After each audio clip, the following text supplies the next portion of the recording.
못 냈습니다. 그래서 7장부터 12장까지 남았는데요. 그 내용은 많지 않습니다. 저희가 간단하게 좀 살펴보도록 하겠습니다. 다니엘서 7장에 나오는 환상은요, 벨사살의 통치 첫째 해인 이제 17년 전으로 돌아가게 됩니다. 그래서 다니엘이 1장부터 6장까지는 좀 역사적으로 쭉 이어지는 부분이라고 볼 수 있고요. 7장부터 12장까지는 예언적으로 그 예언적인 내용이 나오는 부분이라고 볼 수가 있죠. 그래서 이 6장까지 일단 딱 끝나고 7장부터는 다시 이제 2장의 내용으로 예언적인 그 내용이 돌아간다고 보시면 됩니다. 그래서 2장과 7장의 예언은요, 역사적인 하나의 큰 어떤 사건과 하나님의 계획을 보여주는 것이라고 볼 수 있어요. 근데 2장은 이제 인간적인 관점으로 보여주신 거고요. 7장은 이제 하나님의 관점으로 보여주신 같은 예언이라고 볼 수가 있습니다. 그래서 4개의 큰 제국 다음에는 그리스도의 왕국이 이제 이어지게 됩니다. 다니엘서 7장 1절부터 6절을 일단 이해를 위해서 읽어보면요. 다니엘서 7장 1절부터 6절에 바벨론 왕 벨사살의 제1년에 다니엘이 자기 침상에서 꿈을 꾸며 머릿속에 환상들을 받고 그때 그가 그 꿈을 기록하며 그 일들의 요점을 말하니라. 다니엘이 말하여 이르되 내가 밤에 환상 속에서 보는데 보라 하늘에 내 바람이 대 위에서 다투더라. 또 서로 다른 큰 짐승 넷이 그 바다에서 올라왔더라. 그러니까 인간의 관점에서 봤을 때는 이 4개의 왕국이 거인의 형상으로 보였죠. 하나님의 관점에서 보니까 그냥 4개의 큰 짐승이었습니다. 그렇죠? 첫째 짐승은 사자 같으며 독수리의 날개들을 가졌는데 내가 그것의 날개들이 뽑힐 때까지 바라보니라. 또 그 짐승이 땅에서 들려 사람과 같이 2발로 서게 되었으며 또 사람의 마음이 그 짐승에게 주어졌더라. 또 보라 다른 짐승 곧 둘째 짐승은 곰과 같은데 그 짐승이 한쪽에서 몸을 일으켜 세웠으며 자기의 입에 자기의 이빨 사이에 갈빗대 셋을 물었더라. 그들이 그 짐승에게 이같이 이르기를 일어나서 많은 고기를 먹어 치우라 하더라. 이 일 뒤에 내가 보니 보라 다른 짐승 곧 표범과 같은 것이 있는데 그것의 등에는 날짐승의 날개 넷이 있었고 또 그 짐승에게 머리 넷이 있었으며 통치 권세가 그 짐승에게 주어졌더라. 그래서 다니엘서 7장 1절부터 6절에는 이 밤의 환상에 나온 이 짐승들이 등장을 합니다. 바다는 백성을 상징을 하죠. 계시록 7장 15절에 또 그가 내게 이르되 내가 본 물들 곧 음녀가 앉아있는 물들은 백성들과 무리들과 민족들과 언어들이니라 이렇게 말씀하고 있어요. 그래서 성경에 보면요, 이 많은 사람들은 이제 상징하는 것이 뭐 성경에 여러 가지가 있는데 이제 주로 바다 아니면 이 풀들 이 백성을 또 상징을 합니다. 우리말에서도 뭐 민초라는 말이 있잖아요. 그래서 이 풀들이 백성을 상징하고요. 이제 나무들은 어떤 왕이나 어떤 큰 인물들을 상징하는 경우가 있고, 아니면 나무가 사람을 그냥 상징할 때도 있죠. 그래서 예수님께서 눈먼 자의 눈을 고쳐주실 때 잠깐 먼저 한번 만져주시니까 그 사람이 사람들이 나무 같아 보인다 이렇게 얘기를 했었죠. 그래서 성경은 이 사람을 나무로 많이 비유하고요. 나무가 그냥 사람도 상징하고 큰 인물도 상징하고 경우에 따라서 이제 국가도 상징하는 경우들이 있었죠. 그런데 여기서는 이제 물들이 이 백성을 상징하고 있습니다. 그래서 물 위에 앉았다. 이것이 이제 백성들 위에서 통치하고 있다. 백성들에게 큰 영향력을 주고 있다. 이런 의미라고 계시록 자체가 해석을 해주고 있죠. 이 세 짐승은요, 느부갓네살이 꿈에서 본 왕국들이었습니다. 그러니까 7장의 환상과 2장의 꿈이 같은 것이라고 보시면 돼요. 사자는 먼저 바벨론이죠. 예레미야서 4장 7절에 의하면 사자는 바벨론이라고 알 수가 있어요. 날개가 뽑히고 인간의 마음을 갖게 되는 것은 이제 왕이 이성을 잃은 것과 다시 회복된 것을 보여줍니다. 느부갓네살이 직접 경험을 했었죠. 7년 동안 이성을 잃었다가 다시 회복하게 되고 이제 하나님을 찬양하게 되었죠. 그래서 이 하나님을 찬양하는 이 모습이 천년왕국 때 이방인들을 상징적으로 보여준다. 이렇게 말씀을 드렸죠. 곰은 메데 페르시아 제국입니다. 곰은 한쪽이 다른 한쪽보다 높았던 이유는 페르시아를 구성하는 부분이 더 강했기 때문이고요. 이제 세 개의 갈비뼈는요, 이 왕국에 의한 새 세력의 승리를 보여줍니다. 표범은 알렉산더의 제국이고요. 날개는 승리하는 속도를 상징합니다. 빠르다는 거죠. 빠르게 알렉산더는 아주 젊은 나이에 빠르게 큰 영토를 일궈냈죠. 내 머리는 왕국이 시리아, 이집트, 마케도니아 그리고 소아시아로 분할되는 것을 보여줘요. 알렉산더가 죽고 난 이후에 알렉산더 휘하에 있던 4명의 장군이 이제 이 제국을 이제 갈라서 이제 통치하게 되죠. 8장에 나오는 수렴소에 두드러진 뿔은요, 알렉산더고요. 작은 뿔은 안티오쿠스 에피파네스라고 이렇게 보통 해석을 합니다. 왜냐하면 여기까지 나온 부분들은요, 다 역사적인 부분들이고요. 이미 예언이 다 성취된 부분들이에요. 그래서 아직 성취되지 않은 것은 이제 마지막에 나오는 이 그리스도의 왕국만 남았다고 볼 수가 있겠죠. 예, 그 7절부터 8절도 보면요. 이 일 뒤에 내가 밤의 환상들 속에서 보는데 보라 넷째 짐승은 두렵고 무서우며 힘이 강하고 또 큰 쇠 이빨을 가지고 있어서 삼키며 산산조각 내고 그 나머지를 자기 발로 짓밟더라. 그 짐승은 그것 전에 있던 모든 짐승과 다르고 또 10뿔을 가졌더라. 내가 그 뿔들을 깊이 살펴보는데 보라 다른 작은 뿔이 그것들 가운데서 나오더니 처음의 뿔들 중에 셋이 그것 앞에서 뿌리채 뽑히더라. 또 보라 이 뿔에는 사람의 눈 같은 눈들이 있고 또 큰 일들을 말하는 한 입이 있더라. 네 번째 짐승, 앞에 지금 1절부터 6절에는 3개의 짐승이 나와 있고요. 이제 네 번째 짐승이 나오는데요. 이 네 번째 짐승은 앞의 짐승들과는 상당히 다르고 훨씬 더 강력한 모습을 하고 있습니다. 그래서 7절부터 8절은 넷째 짐승에 관한 묘사인데요. 이 환상에 나오는 넷째 짐승은 로마입니다. 24절에 또 이 왕국에서 나온 10뿔은 앞으로 일어날 10왕이요 그들 뒤에 다른 왕이 일어날 터인데 그는 먼저 있던 자들과 다르고 또 새 왕을 정복하리라. 넷째 짐승의 10뿔은요 로마 제국을 굳게 세울 10왕국이라고 볼 수가 있어요. 8절 내가 그 뿔들을 깊이 살펴보는데 보라 다른 작은 뿔이 그것들 가운데서 나오더니 처음의 뿔들 중에 셋이 그것 앞에서 뿌리채 뽑히더라. 또 보라 이 뿔에는 사람의 눈 같은 눈들이 있고 큰 일들을 말하는 한 입이 있더라. 이 10뿔 가운데 다른 뿔이 등장하게 됩니다. 근데 이거가 참 희한하죠. 21절에 내가 보니 바로 그 뿔이 성도들과 싸워 그들을 이겼으나 이렇게 말씀하고 있어요. 그래서 이 작은 뿔이 성도들과 전쟁을 하게 될 것이라고 말씀하고 있습니다. 이 수많은 설교자들과 성경 교사들은요. 이것이 로마 교회에 관한 예언이라고 생각했지만요. 이것은 적그리스도와 환란 성도인 이스라엘에 관한 예언입니다. 그래야 다니엘서 9장이 계시록과 이 조화를 이룰 수 있게 돼요. 그리고 또 지금 이 7장의 내용도 다니엘서 9장의 내용과 또 조화를 이룰 수 있게 됩니다. 느부갓네살의 꿈은요. 다니엘이 해석해 주었고 다니엘의 꿈은 천사가 해석해 주었습니다. 이 자꾸 적그리스도에 대한 예언이, 그러니까 지금 로마에 대한 예언과 적그리스도에 대한 예언이 바로 이어지게 되는데요. 그러다 보니까 많은 개혁주의 신앙을 갖고 있는 분들이 로마가 곧 적그리스도다 이렇게 이제 해석하기 시작했다는 거예요. 네, 로마 교회가 곧 적그리스도다 이렇게 해석하고 있다는 거죠. 그러니까 로마 카톨릭은 어떻게 해석하냐면요, 로마 제국이 적그리스도다 이렇게 해석합니다. 로마 제국은 이미 다 지나갔잖아요. 적그리스도의 세력은 다 지나가고 지금 교회가 승리하고 있고 지금이 영적으로 천년왕국이다. 이게 이제 신국론의 결론이에요. 저도 잘 모를 때는 신국론의 저자가 어거스틴이잖아요. 어거스틴 굉장히 훌륭한 사람이라고 생각했습니다. 전 지금 어거스틴이 구원받지도 못했다 이런 말을 하는 건 아닙니다. 구원받았는지 아닌지 저는 모르죠. 하나님께서 아시겠죠. 아마 구원받은 것 같아요. 그러니까 구원받은 사람인 것으로 보입니다. 어거스틴은. 훌륭한 점도 많이 있겠죠. 하지만 이 사람은 로마 카톨릭의 어떤 신학 체계를 세운 사람이에요. 성경적인 기독교를 전파하고 가르친 사람은 아니었다는 겁니다. 로마 카톨릭에서 나온 장로교. 저도 장로교 출신인데요. 장로교를 3년간 다녔으니까 처음에 구원받고 장로교 출신이지만 이 장로교는 카톨릭에서 나왔어요. 그렇죠. 그러니까 카톨릭과 같은 뿌리를 공유하고 있고 장로교 교회사의 대부분 다 이 카톨릭 교회사라고 보시면 됩니다. 뿌리가 카톨릭이니까. 그래서 이 카톨릭에서는 여기서 나온 이 네 번째 짐승을 이제 로마 제국이다 이렇게 해석을 합니다. 그리고 이 로마 제국은 이미 과거로 다 흘러갔잖아요. 그러니까 지금은 천년왕국 시대다. 이렇게 일종의 해석을 하는 것이고 이런 신학적 기초를 어거스틴이 제공해줬다고 볼 수가 있겠죠. 근데 개신교는요, 로마 카톨릭을 아주 지겹도록 상대를 했잖아요. 예전 과거에는 종교개혁 시대에는. 그래서 이 네 번째 제국을 이걸 적그리스도의 왕국을 로마 카톨릭이라고 해석을 합니다.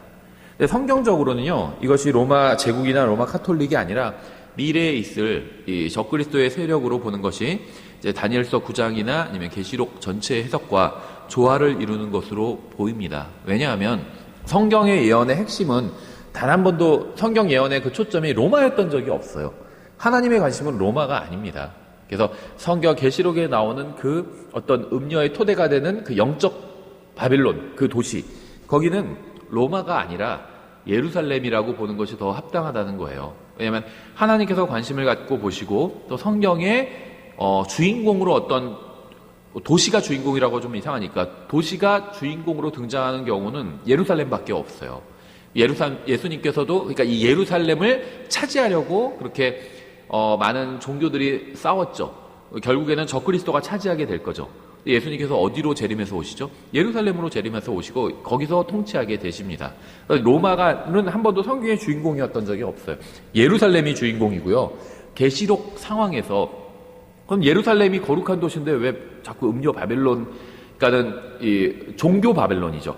이 정치적인 바벨론은 또 따로 있어요. 이 음료 바벨론이라고 얘기하냐 이렇게 반발하실 분도 있는데요. 계시록 자체에서 예루살렘에 대해서 말씀하고 있잖아요. 예루살렘의 영적 상태가 예수님께서 오실 때, 지금도 마찬가지인데요. 예수님께서 오실 때 예루살렘의 영적 상태는요, 소돔과 고모라, 이집트예요. 정확히 이집트와 같고 소돔과 고모라 같아요. 계시록에 그대로 나와 있잖아요. 그렇죠? 그곳은 소돔과 고모라 같고 이집트 같더라 하면서 우리 주께서 십자가에 못 박히신 곳이라 이렇게 말씀하고 있어요. 예루살렘의 영적 상태가 그렇다는 거죠. 그러니까 바벨론이라고 해도 예루살렘이 그 음녀 바벨론이라고 해도 도시의 바벨론, 정치 바벨론이 아니라 도시 바벨론이라고 해도 전혀 이상할 것이 없다는 겁니다. 바벨론, 소돔, 고모라, 이집트 영적으로는 다 마찬가지잖아요. 어디가 더 낫다, 못하다 겨루기 힘들 만큼 마찬가지고요. 예루살렘도 거기에 낀다는 겁니다. 주님께서 재림하셔서 이제 싹 예루살렘을 정화시키겠죠. 그럼 예루살렘이 다시 이제 거룩한 도시라고 불리게 되겠죠. 예, 이것이 이제 예언의 핵심이에요. 예, 느부갓네살의 꿈은요, 다니엘이 해석해 주었죠. 근데 다니엘이 이 환상을 봤어요. 뭐 이게 꿈일 수도 있는데요. 꿈 같은 환상을 봤습니다. 느부갓네살이 똑같은 걸 환상의 꿈의 모양은 달랐지만 결국 똑같은 예언이었습니다. 2장에서 느부갓네살이 꿈과 7장에서 다니엘이 본 환상은 결국 같은 것을 말하는 꿈이자 환상이었어요. 근데 느부갓네살의 꿈은 다니엘이 해석해 주었고요. 다니엘은 자기가 똑같은 환상을 보고도 이해하지 못했습니다. 자기가 느부갓네살 거는 해석해 줬잖아요. 근데 자기가 비슷한 꿈을 같은 내용이죠. 같은 내용의 환상을 봤을 때 해석해 보지 못했고요. 이것은 결국 천사가 해석해 주게 됩니다. 그렇죠? 그래서 전자는 이방인이 이스라엘을 통치하는 것의 시작과 지속 기간이고 후자는 종말에 관한 것입니다. 예, 근데 서로 다 연결되어 있었던 거죠.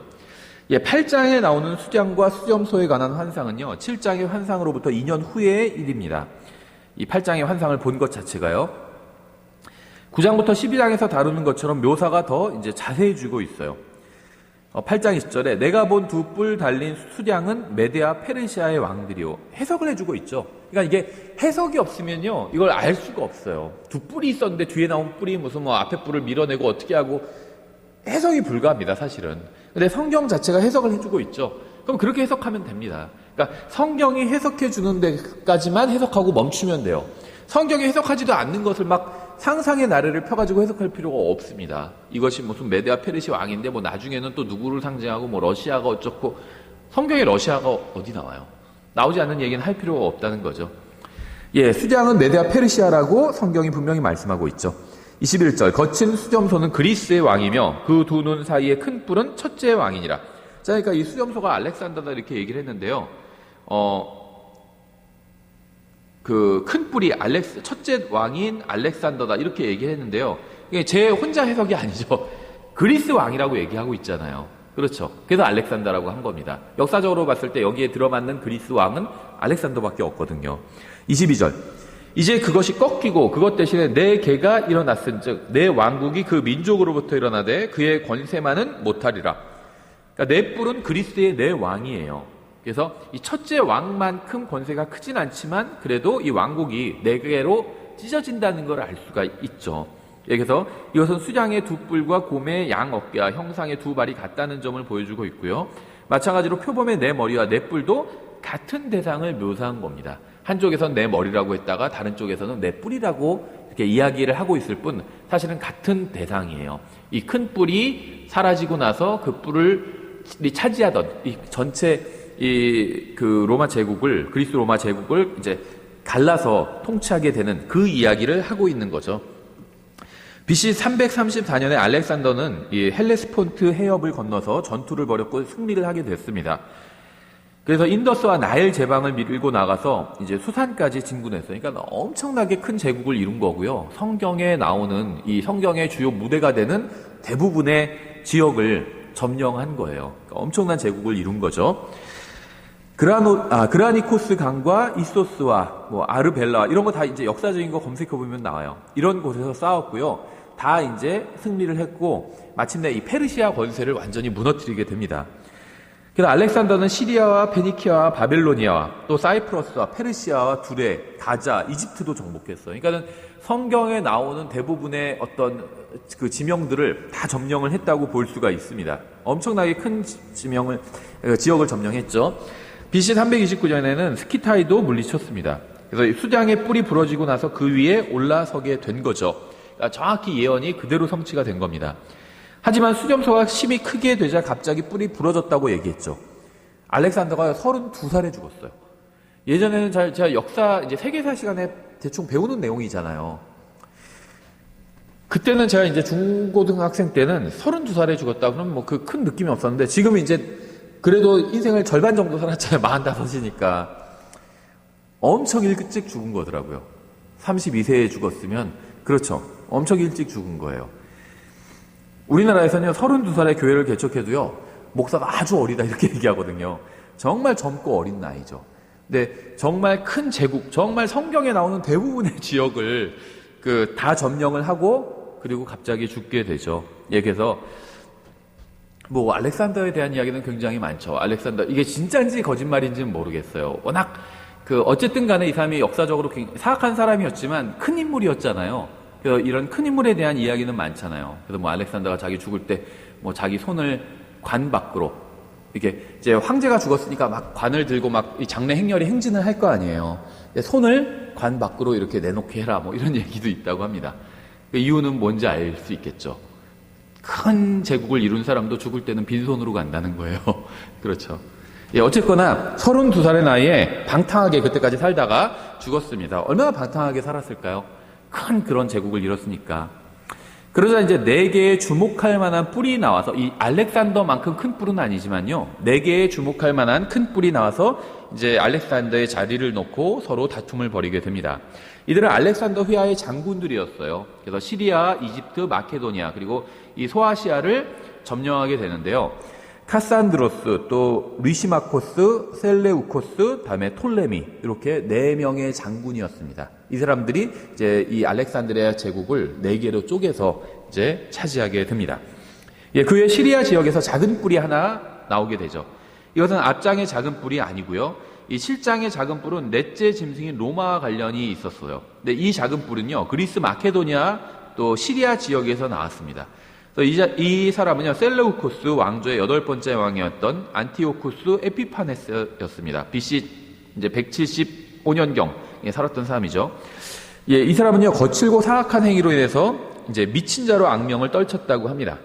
황제면서 아주 인격적이고 훌륭했다. 이런 사람은 거의 없었던 것 같아요. 다 아주 악명을 보통 떨치고 있고, 큰 제국을 점령하기 위해서는 그래야 됐겠죠. 악명을 떨치고 공포의 대상이 돼야 제국을 통치하고 점령할 수가 있었겠죠. 예, 왜냐하면 이 정복 장군들, 정복 황제들은요, 대부분 다 악명을 떨쳤습니다. 아주 인격적이고, 그러면 어떻게 큰 지역을 정복하겠어요. 그렇죠. 예. 그래서 굉장히 그 별명이 미친 사람이라고 할 정도로 악명을 떨쳤다고 합니다. 이 안티오쿠스 에피파네스가요. 굉장히 유명한 사람이죠. 역사책에도 종종 등장하는 사람이죠. 이 사람이 이스라엘 민족의 땅을 침공하기 오래전에 다니엘은 그의 예루살렘 정복을 예언을 했습니다. 그래서 이 사람이 이스라엘의 종교를 완전히 무력화시켜 버렸어요. 그래서 그 유명한 이 날마다 드리는 희생물을 피했고 돼지의 피를 제단에 뿌렸습니다.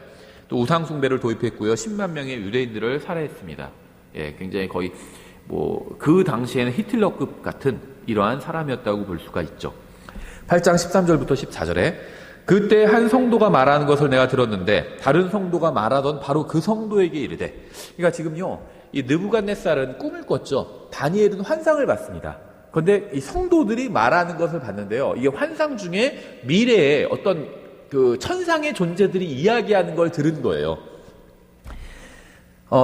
다른 성도가 말하던 바로 그 성도에게 이르되 날마다 드리는 희생물에 관한 그 환상과 황폐하게 하는 그 범법이 어느 때까지 지속되어 성소와 군대를 내주고 발밑에 짓밟히게 하겠느냐 하더라. 그가 내게 이르되 2300일까지니 그때 성소가 정결하게 되리라 하니라. 이것은 천상의 존재가 이제 대화를 나눈 겁니다. 이 안티오쿠스는요, 에피파네스는 정확히 2300일 동안 악행을 저질렀다고 합니다.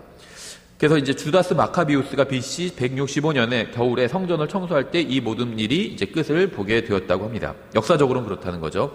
예, 미래는 이 안티오쿠스보다 훨씬 더 사악한 자가 등장하게 될 겁니다. 그래서 정말 이 안티오쿠스 에피파네스가 했던 일은 정말 이 사악한 자에 비하면 정말 애교 수준일 정도로 아주 더 극악무도한 짓을 저지를 자가 등장하게 되겠죠. 우리는 그가 누군지 알죠. 바로 죄의 사람, 멸망의 아들이죠. 그럼 미래에 올 사악한 이 안티오쿠스는요, 미래에 올 이 적그리스도에 비하면요, 그저 작은 모형에 지나지 않습니다. 안티오쿠스는 적그리스도의 선두주자에 불과해요. 마치 침례인 요한이 의롭고 정말 의의 설교자였지만 예수님에 비하면 아무것도 아니잖아요. 예수님의 정말 신발끈을 풀기에도 합당치 않다고 그랬잖아요. 침례 요한이 예수님의 선두주자였던 것처럼 이 사악한 황제도 적그리스도의 선두주자일 뿐이에요. 이 작은 뿔의 원형을 마지막 때에 등장해서 통치자들의 통치자이신 예수 그리스도를 대적할 것입니다. 이 적그리스도가. 9장에서 다니엘은 금식하고 기도했습니다.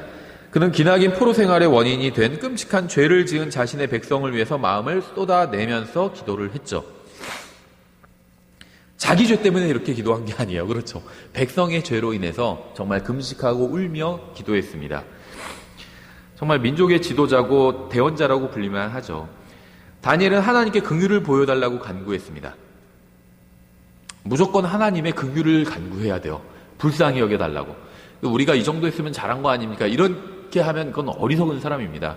무조건 우리가 잘못했습니다, 주님. 그냥 용서해 주시고 불쌍히 여겨주시고 한 번만 더 기회를 주십시오. 이렇게 기도해야 돼요. 그렇죠. 하나님 앞에서 잘했다고, 이 정도 했으면 잘했습니다, 이렇게 얘기할 사람이 어디 있겠습니까? 아무도 없죠.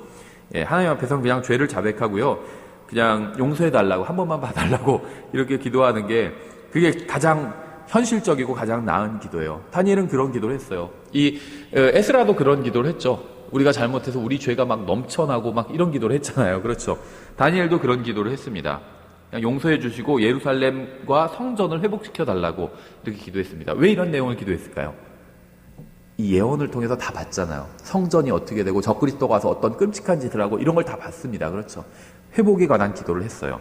그래서 다니엘이 이런 기도를 한 이유는요, 예레미야의 예레미야서와 또 이 대언서들을 연구했습니다. 그래서 하나님의 심판이 거의 끝에 이르렀음을 알았기 때문이었어요. 그래서 이건 하나님의 심판이 정해져 있고 마지막 때 정말 미래에 아주 끔찍한 일이 예루살렘과 성전에서 일어나게 되겠구나. 그래서 이것을 이제 이 대언서들을 공부하면서 다니엘이 알게 되었어요. 그래서 하나님께 더 간구하게 된 거죠. 다니엘처럼 하나님의 말씀을 연구하고 그 말씀에 따라 기도하는 것이 항상 큰 유익을 줍니다. 우리는 하나님의 말씀을 연구하고 그 말씀에 따라서 기도해야 돼요. 그래서 하나님의 말씀을 연구하는 이유는요, 하나님의 뜻을 알기 위함이거든요. 하나님의 뜻을 알아야 바른 것을 기도할 수 있습니다. 그렇죠. 하나님의 뜻을 모르면요, 바른 기도를 할 수가 없어요. 이상한 기도하게 된다는 거죠. 이 나라가 기독교 국가가 되게 해주십시오, 이런 기도하게 된다는 겁니다. 성경에 그런 건 없어요. 기독교 국가란 건 없습니다. 예수님께서 재림하셔서 예수님의 왕국을 세우셔야 되는 거지 기독교 국가라는 건 그런 건 없거든요. 그러니까 성경을 모르니까 자꾸 엉뚱한 기도를 하게 되는 거예요. 그렇죠. 그래서 성경을 알아야 돼요. 다니엘은 하나님의 말씀을 연구했고 자기가 연구한 것에 따라 하나님의 뜻에 따라 기도를 했고 큰 유익을 얻게 되었습니다. 민족의 죄를 회개하는 다니엘의 기도는요, 세 부분으로 이루어져 있습니다. 첫째 부분은요, 백성의 죄를 자백하고 언약을 지키시는 하나님의 긍휼에 호소하는 것이었어요. 4절부터 10절까지 좀 긴데 제가 쭉 읽어보면요, 내가 주 내 하나님께 기도하고 자백하며 이르기를, 오 주여, 하나님을 사랑하고 하나님의 명령들을 지키는 자들에게 언약을 지키시며 아무한테나 지키시는 게 아니죠. 하나님을 사랑하고 해요. 그렇죠? 긍휼을 베푸시는 크고 두려우신 하나님이요. 우리가 주의 훈계와 주의 판단의 법도를 버리고 떠남으로 죄를 짓고 불법을 행하며 사악하게 행하고 반역하였나이다. 철저한 회개가 있는 거죠. 변명이 한마디도 없어요. 이게 회개입니다. 반성문은 이렇게 써야 돼요. 변명이 있으면 안 돼요. 내가 할 수 없이 그렇게 할 수밖에 없었고 이런 게 들어가면 그거 반성문이 아니에요. 그렇죠? 불법을 행하며 사악하게 행하고 반역하였나이다. 얼마나 깔끔해요. 변명이 없어요. 또 우리가 주의 종 대언자들의 주의 이름으로 우리의 왕들과 우리의 통치자들과 우리의 조상들과 그 땅의 온 백성에게 말한 것에 귀를 기울이지 아니하였나이다. 우리가 죄를 지었는데 하나님께서 기회를 주셔서 말씀으로 권고해 주셨는데도 그것도 다 무시했다는 거죠. 오 주여, 의는 주께 속하고 이날과 같이 당황한 얼굴은 우리에게 속하되 곧 유다 사람들과 예루살렘의 거주민들과 가까운 데나 먼 데 있는 모든 나라의 온 이스라엘에게 속하나이다. 주님은 의로우시고 우린 다 그냥 죄인입니다. 이 얘기죠. 그들이 주를 대적하며 범법한 그들의 범법으로 인하여 주께서 그들을 두루 그 나라들로 쫓아내셨나이다. 우리가 현재 처한 상황이 우리가 죄지어서 그거에 대한 벌을 받은 거란 정확한 고백을 하고 있죠. 오 주여, 우리가 주께 죄를 지었사온즉 당한 얼굴은 우리와 우리의 왕들과 우리의 통치자들과 우리의 조상들에게 속하며 비록 우리가 주 우리 하나님께 반역하였을지라도 긍휼과 용서는 그분께 속하나이다. 우리가 또한 주 우리 하나님의 음성에 순종하지 아니하여 그분께서 자신의 종 대언자들을 통해 우리 앞에 세우신 그분의 법들 안에서 걷지 아니하였나이다. 예, 철저하게 회개하고 있죠. 두 번째는요, 모세의 율법에 따라 벌을 받은 것은 정당했다는 점을 시인하고 있습니다. 11절부터 14절이죠. 참으로 온 이스라엘이 주의 율법을 범하고 심지어 그것을 따라서 주의 음성에 순종하지 아니하였으므로 하나님의 종 모세의 율법에 기록된 맹세와 저주가 우리 위에 쏟아졌사오니 이는 우리가 그분께 죄를 지었기 때문이니이다. 그분께서 큰 재앙을 우리 위에 내리사 우리와 우리를 재판하던 우리의 재판관들을 치시면서 하신 자신의 말씀들을 확증하셨사오니 온 하늘 아래에서 예루살렘에서 일어난 일 같은 것은 일어난 적이 없었나이다. 모세의 율법에 기록된 대로 이 모든 재앙이 우리에게도 임하였음에도 불구하고 우리는 우리의 불법들에서 돌이키고 주의 진리를 깨닫기 위해 주 우리 하나님 앞에서 기도하지 아니하였나이다. 와, 그러니까 이걸 알고 있었어요. 기도하고 용서를 구하면 하나님께서 용서해 주신다는 걸 알고 있었죠. 구원은 참 단순합니다. 하나님 앞에서 자기가 죄인이라는 걸 시인하고요. 그 다음엔 하나님께 용서를 구하면 돼요. 그럼 구원해 주시는 겁니다. 이게 전 모든 시대의 구원 방법이에요. 신약 시대는 여기 예수 그리스도의 십자가가 더해졌을 뿐이죠. 그러므로 주께서 그 재앙을 지켜보시다가 그것을 가져와 우리에게 임하게 하셨사오니 주 우리 하나님께서는 친히 행하시는 모든 일에서 의로우시나이다. 우리가 그분의 음성에 순종하지 아니하였나이다. 이게 우리가 지금 뭐 다른 사람 얘기니까 이스라엘 사람들 얘기고 다니엘 기도니까 당연해 보이는데요. 자기가 이런 일을 당했을 때 이런 기도를 할 수 있을까? 쉽지 않을 거라고 생각해요. 많은 사람들이 어려운 일을 당하면 하나님을 원망하거든요. 내가 좀 죄를 짓긴 했지만 그래도 다른 사람들보단 낫지 않습니까? 다른 사람들은 이 세상에서 죄 짓고 실컷 잘못하고 하나님 말씀 읽지도 않고 헌금도 안 하고 예배도 안 드리고 전도도 안 하는데 그런 사람들은 잘 먹고 잘 살고 있는데 나는 지금 하나님 열심히 섬기고 그래도 그렇죠. 성경도 읽고 예배도 드리고 경배도 드리고 전도도 하고 하는데 왜 나는 일이 이렇게 안 됩니까?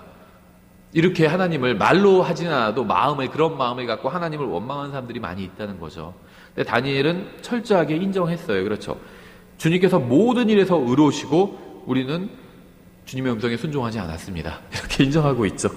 세 번째, 하나님께서 진노를 돌이키시고 긍휼을 베풀어 주실 것을 간구했습니다. 15절부터 19절에 오 강한 손으로 주의 백성을 이집트 땅에서 데리고 나오시고 이날과 같이 스스로 명성을 얻으신 주 우리 하나님이여 이제 우리는 죄를 지었고 사악하게 행하였나이다. 오 주여 간청하옵나니 주의 모든 의에 따라 주의 분노와 주의 경노를 돌이키사 주의 도시 예루살렘 곧 주의 거룩한 산에서 떠나게 하옵소서. 우리의 죄들과 우리 조상들의 불법들로 인하여 예루살렘과 주의 백성이 우리의 사방에 있는 모든 자들에게 치욕거리가 되었나이다. 오 우리 하나님이여 그러하온즉 이제 주의 종이의 기도와 그의 간구를 들으시고 주를 위하여 주의 얼굴이 황폐한 주의 성소에 빛을 비추게 하옵소서. 오 나의 하나님이여 주의 귀를 기울여 들으시며 주의 눈을 여사 우리의 황폐함과 주의 이름으로 불리는 도시를 보시옵소서. 우리가 우리의 의로 인하여 주 앞에서 우리의 간구를 드리지 아니하고 주의 크신 긍휼로 인하여 간구를 드리나이다. 오 주여 들으소서. 오 주여 용서하소서. 오 주여 귀를 기울이시고 행하소서. 오 내 하나님이여 주를 위하여 지체하지 마옵소서. 주의 도시와 주의 백성은 주의 이름으로 불리나이다. 그러니까 주님의 명예를 위해서, 우리 같은 사람 죄인들이기 때문에 아무 상관이 없는데 주님의 명예를 위해서 주님의 말씀을 행하시고 주님의 도시, 주님의 백성이라 불리는 이 사람들을 회복시켜 주십시오. 이렇게 간구하고 있는 거죠. 예, 기도의 끝에요, 가브리엘이 나타나서요, 다니엘에게 70년의 포로기가 끝난 후에 미래에 다시 죄로 인해 큰 심판을 받게 될 것이라고 계시를 해주게 됩니다. 24절부터 27절에 나오죠. 굉장히 다니엘서에서 가장 핵심적인 구절이라고 볼 수 있어요. 다니엘서 9장 24절부터 27절. 주께서 내 백성과 내 거룩한 도시에게 70일을 정하셨나니 이것은 범법을 그치고 죄들을 끝내며 불법에 대하여 화해를 이루고 영존하는 의를 가져오며 환상과 대언을 봉인하고 또 지극히 거룩하신 이에게 기름을 붓고자 함이라. 그러므로 알고 깨달을지니라. 즉 예루살렘을 회복하고 건축하라는 명령이 나아가는 때로부터 통치자 메시아에 이르기까지 7이레와 62이레가 있으리니 심지어 곤란한 때에 거리와 성벽이 다시 건축될 것이며 62일의 뒤에 메시아가 끊어질 터이나 자기를 위한 것은 아니니라. 장차 임할 통치자의 백성과 그 도시와 그 성소를 파괴하려니와 그것의 끝에는 홍수가 있을 것이며 또 그 전쟁이 끝날 때까지 황폐하게 하는 것이 작정되었느니라.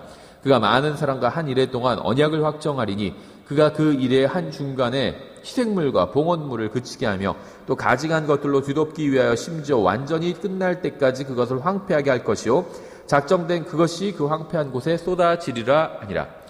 예, 이 말씀에서는 70주의 예언의 주가요, 이스라엘 백성의 역사에서 성취될 것임을 보여주고 있습니다. 이 주, 위크라는 말은 7들을 의미합니다. 70개의 예언의 주는 예루살렘을 재건하라는 명령을 기점으로 시작이 되고요. 25절에 의하면 이 명령은 BC 457년에 선언이 되었습니다. 에스라 1장 1절부터 3절에 나와 있죠. 이 70개의 주는요, 7개와 62개와 1개의 주로 나뉘게 돼요. 7개, 지금 제가 읽은 25절부터 27절에 의하면 그렇죠. 7개의 주와 62개의 주의 기간을 정확히 나눈 것은 쉽지 않은데요. 둘을 합한 69개의 주가 이미 지나갔다는 걸 쉽게 알 수 있죠. 그래서 다니엘의 70개의 예언의 주가 있는데요. 69개의 예언의 주는요, 다 지나갔습니다. 어떻게 알 수 있느냐? 이게 좀 복잡한 얘기인데 아주 쉽게 알 수 있는 법은 뭐냐면요. 마지막 한 주를 남겨놓고 메시아가 끊어지게 되거든요. 그러니까 69주 후에 메시아가 끊어지게 돼요. 그러니까 예수님께서는 메시아로 오셔서 죽으셨잖아요. 메시아가 끊어진 거예요. 69주는 그러니까 과거 구약에서 다 지나갔다는 걸 알 수 있다는 거죠. 69주와 70개의 주가 69주와 마지막 한 주로 이렇게 나눌 수가 있는데 69주가 다 끝났습니다. 이미 메시아가 끊어지면서 그건 예언이 성취되었어요. 그래서 이제 마지막 한 주만 남은 상태가 되었다는 거죠. 예, 그래서 따라서 69에 7을 곱하면 483년이 되죠. 이 483년은 이미 지나갔습니다. 그러니까 70개의 주가 한 주가 7년을 의미하죠. 그럼 7에 49하니까 490년인데 69주가 끝났으니까 483년이 끝났고 한 개의 주, 7년만 남았다는 겁니다. 7년 대환란만 남은 거죠. 그렇죠? 에스겔서 6장의 이 연일, 이어데이, 이 책에 의하면 483년은 예루살렘을 재건하라는 명령이 나간 때로부터 기름 부음 받은 자가 끊어지는 때까지였어요. 예수 그리스도께서 십자가 위에서 자신의 피로 우리의 죄를 씻으실 때 영존하는 의를 가져오셨습니다. 그렇죠. 70번째 주는 아직 남아 있어요. 그래서 이 예언의 마지막 주는요, 이 7년의 기간이 될 것이고요, 대환란이라고 불리게 될 겁니다. 그래서 이 마지막 주가 끝날 때 예수 그리스도께서 돌아오셔서 자신의 왕국을 이 세상에 세우실 것입니다.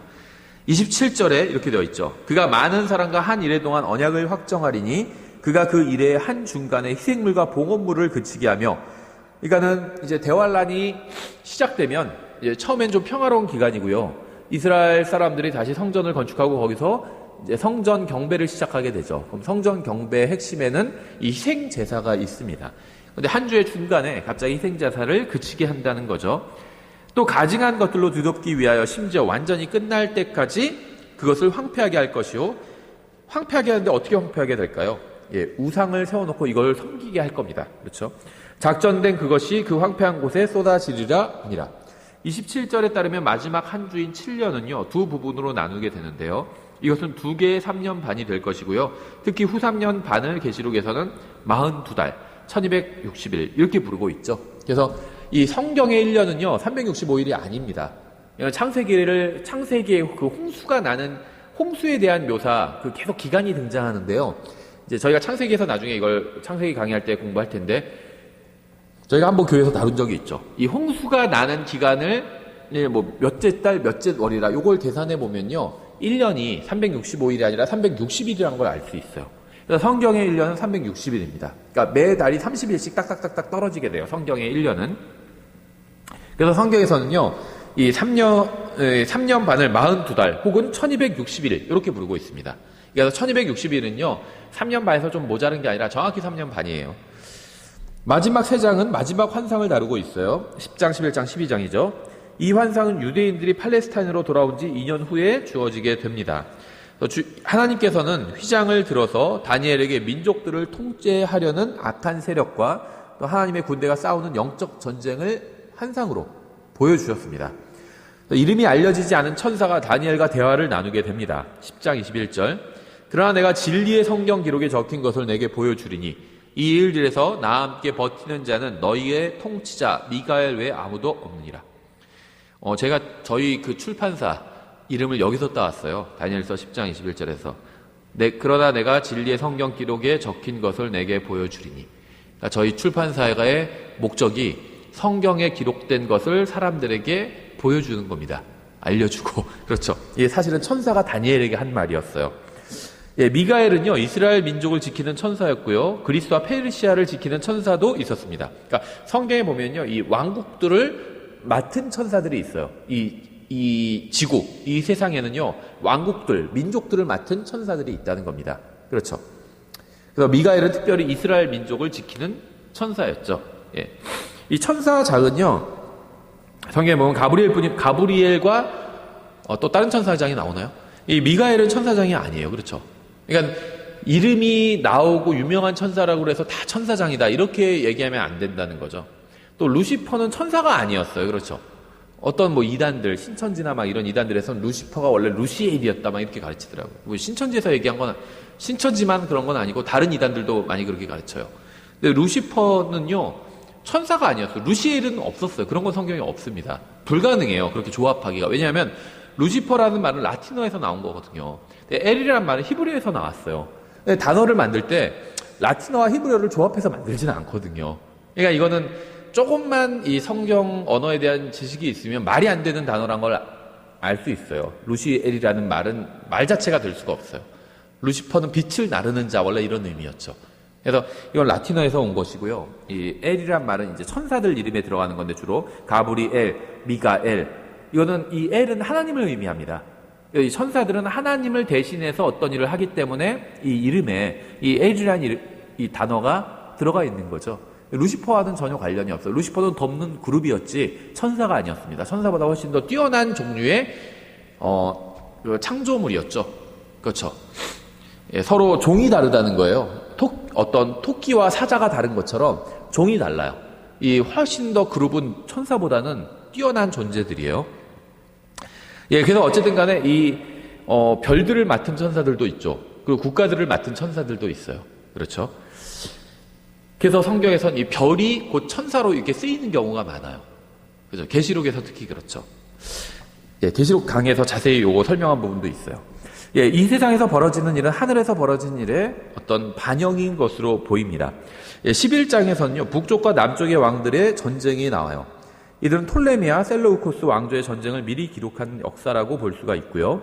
이러한 예언은 BC 301년부터 168년 사이에 모두 다 성취가 되었습니다.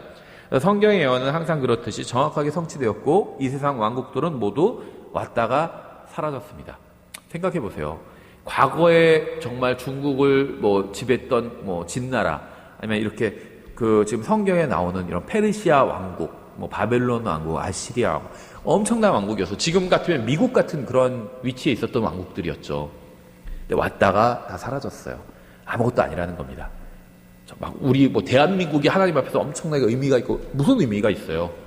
똑같아요. 하나님 앞에서 대한민국이나 어디 남수단이나 다 똑같아요. 이런 말하면 무슨 매국노 취급을 할 수도 있겠지만 미국이나 그렇죠. 남아프리카나 어디 수단이나 대한민국이나 북한이나 호주나 영국이나 러시아나 다 똑같아요. 하나님 앞에서 특별한 나라는 하나도 없어요. 그렇죠? 특별한 사람은 있어요. 미국 사람 중에 하나님의 말씀을 읽고 연구하고 하나님의 말씀대로 살고 하나님의 말씀을 전해요. 그 사람은 특별해요. 그렇죠? 대한민국 사람 중에 그런 사람이 있어요. 그럼 그 사람은 특별해요. 남아프리카 공항에 그런 사람이 있어요. 그럼 그 사람은 특별해요. 페르시아에 그런 사람이 있었어요. 그럼 그 사람은 특별하다는 거예요. 북한에 그런 사람이 있어요. 그럼 그 사람은 특별해요. 그렇죠? 하나님을 존중하는 사람은 특별한 사람이에요. 하나님께서 그 사람 존중해 주시거든요. 근데 국가는요, 하나님을 존중하고 이런 국가는 없어요. 그렇죠? 불가능해요, 그거는. 성경엔 그런 국가가 없어요. 예, 국가는 특별하지 않아요. 아무리 대단한 국가, 대단한 제국도요, 다 왔다가 사라졌습니다. 우리나라도 어떻게 될지 몰라요. 미국도 어떻게 될지 몰라요. 중국도 어떻게 될지. 지금 막 미국, 중국 뭐 잘 나가고 있잖아요. 왔다가 사라질 수 있어요. 그렇죠. 아무것도 아니라는 겁니다. 하나님 앞에선. 통 속에 작은 물이에요. 하나님의 말씀을 대로 살고 하나님을 존중하는 사람은 하나님 앞에서 보석같이 빛나는 사람이에요. 그렇죠. 하나님께서 존중해 주시는 사람이고. 36절부터 37절에 11장. 그 왕이 자기 뜻대로 행하며 자기를 높이고 모든 신보다 자기를 크게 하며 놀라운 것들을 말하여 신들의 하나님을 대적하고 형통하되 그분의 경노가 이루어질 때까지 하리니 이는 작정된 그것이 이루어질 것이기 때문이라. 개인의 운명은 정해져 있지 않죠. 민족의 운명은 정해져 있어요. 국가의 운명은 정해져 있습니다. 그렇죠. 이건 하나님께서 심판하실 거는 다 심판하실 겁니다. 그가 자기 조상들의 하나님과 여자들의 바라는 것들 중히 여기지 아니하며 어떤 신도 중히 여기지 아니하리니 그가 모든 것 위로 자기를 크게 하리라. 그래서 36절부터 45절에서 다루는 것들은 이러한 일들을 훌쩍 뛰어넘는 이제 그리스도에 관한 예언입니다. 적그리스도에 관한 예언이죠. 그러니까 지금 역사적인 예언들이 나오고 아주 극도로 사악한 자가 하나씩 등장해요. 그럼 이거는 대부분 적그리스도에 관한 예언이다. 이렇게 보시면 됩니다. 어느 정도 사악하다. 그러면 과거에 있었던 어떤 황제들이나 뭐 통치자들에 대한 예언이라고 보면 되고요. 다른 통치자보다 심히 더 아주 극도로 사악해요. 그럼 대부분 그건 적그리스도에 관한 예언이라고 볼 수가 있어요. 그래서 36절부터 45절에 나오는 것들은 이제 적그리스도에 관한 예언입니다. 적그리스도는요, 우상 목자이고요, 또 둘째 짐승이고요, 죄의 사람이라고 불리고 있어요. 그러니까 데살로니가후서 2장에서는 죄의 사람이라고 부르고 계시록 13장에서는 둘째 짐승이라고 부르고 다음에 스가랴서 11장에서는 우상 목자다 이렇게 부르고 있죠. 예, 다니엘서는 이 세상이 큰 고난의 때에 직면하는 곳에서 끝을 맺게 됩니다. 대환란에서 끝을 맺게 되죠. 미가엘 천사장으로 나오죠. 미가엘 천사장인 미가엘은 그러니까 가브리엘, 미가엘 이런 천사들이 천사장으로 나오죠. 천사장인 미가엘은 부활과 관련이 있는 것으로 보여요. 미가엘은 미가엘의 음성에 죽은 자들이 부활해서 영원한 생명이나 영원한 수치로 나오게 되는 것으로 보이고요. 또 다니엘은요, 마지막 때까지 책을 봉인하라는 또 이 명령을 듣게 됩니다. 이때가 바로 요한이 계시록에서 왕자에 앉아 계신 어린 양이 7봉인으로 봉인된 책의 봉인을 여실 때인 거죠. 이 마지막 때까지 봉인을 했는데 이 마지막 때가 바로 왕자에 앉아 계신 어린 양께서 책을 봉인하실 때죠. 이때까지 책을 봉인해 둬라. 이런 말이었죠. 예, 그래서 이 책의 봉인을 떼면 모든 것의 종말이 이제 시작되게 됩니다. 그래서 교회가 들림받고 올라가고 나서 왕자에 앉아 계신 어린 양께서 봉인을 떼시잖아요. 그러면서 이제 종말, 이 대환란이 시작이 되는 거죠. 예, 다니엘서 9장 24절부터 27절은요, 굉장히 중요한 예언을 다루고 있기 때문에 반드시 주의해서 공부해 봐야 됩니다. 이 다니엘서 9장 24절부터 27절은요, 모든 예언의 어떤 핵심이라고 볼 수 있어요. 코어예요. 척추와도 같습니다. 그래서 제가 아까도 읽어드렸죠. 그래서 굉장히 핵심적인 예언이라고 볼 수가 있습니다. 예, 저희가 여기까지 보고 다음 시간 계속해서 공부를 하겠습니다. 잠깐 쉬었다가 2교시 공부하겠습니다.